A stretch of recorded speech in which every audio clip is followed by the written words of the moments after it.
I was a student here in Paris, and it's before the days of the mobile phone. So when I would come to a museum, I would learn my favourite pictures off by heart. And this is one of my favourite pictures. So when I was 17 years old, she was my heroine.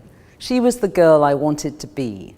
And that's a strange thing now that I, not 17 years old anymore, come back and have a look at her. So she's called a shepherdess. And she comes at the stage when Pissarro is beginning to interest himself in the human form and in the life of workers in the countryside. But for me, when I was young, she was the model of beauty, the model of femininity. It was a time when I was young when we interested ourselves also in country things. We all wore country smocks. But like Pissarro, only a few years later, I would discover anarchism and punk. I would cut my beautiful long hair off. I would stop staring in a passive and submissive way at the ground. I would have pink punk hair, and I'd look straight at the camera and try to change the world. So now I would call myself a feminist, and I would not call her a feminist. She is not someone who is comfortable, who has yet discovered confidence in her own body. She is someone who is performing. Of course, she is a model pretending to be a shepherdess. But actually, a shepherdess is a strong, independent sort of character, someone who really works, who has proper jobs to do, whereas this is a very idealized view of both a woman and a woman who works in the countryside. So for me, I feel a long way away from her now. She's not a heroine for me.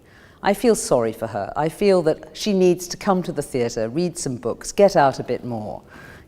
Discover that women can be strong and confident, have a life of her own, and not be an idealized woman created by, of course, a genius artist like Pissarro.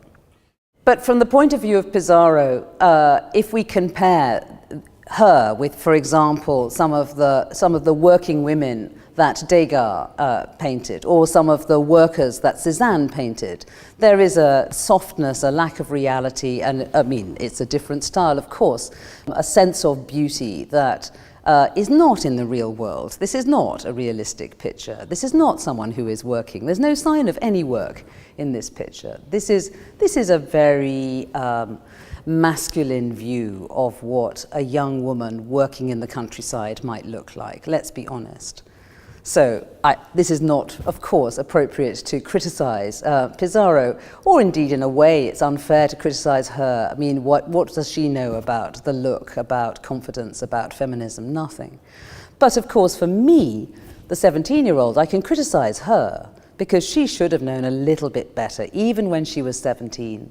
I now feel that the young Ruth Mackenzie really could have chosen a stronger, more radical, more interesting heroine to model herself on. But like Pissarro, I grew. So I discovered that politics, in fact, was going to be a driving force in my life. I discovered that I wanted to change the world, and that the punks, which is, I think, a pretty close equivalent to the anarchists, could provide me with an energy, with a focus to my political thinking. So she went out of the window and the punk Ruth Mackenzie arrived. It's very interesting when you discover your earlier self again. And so for me, the pictures that I learnt when I was here as a student, they're like family and friends. So you change, you grow apart, you haven't seen them for a long time. I really don't believe I have seen this picture since I was a student.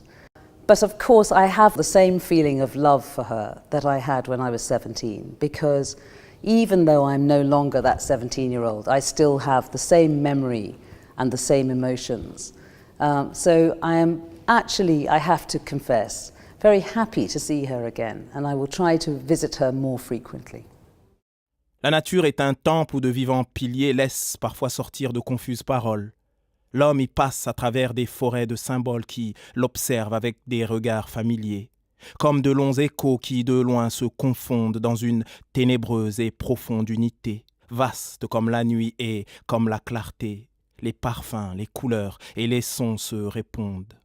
Il est des parfums frais comme des chairs d'enfants doux, comme les hautbois verts, comme les prairies et d'autres, corrompus riches et triomphants ayant l'expansion des choses infinies.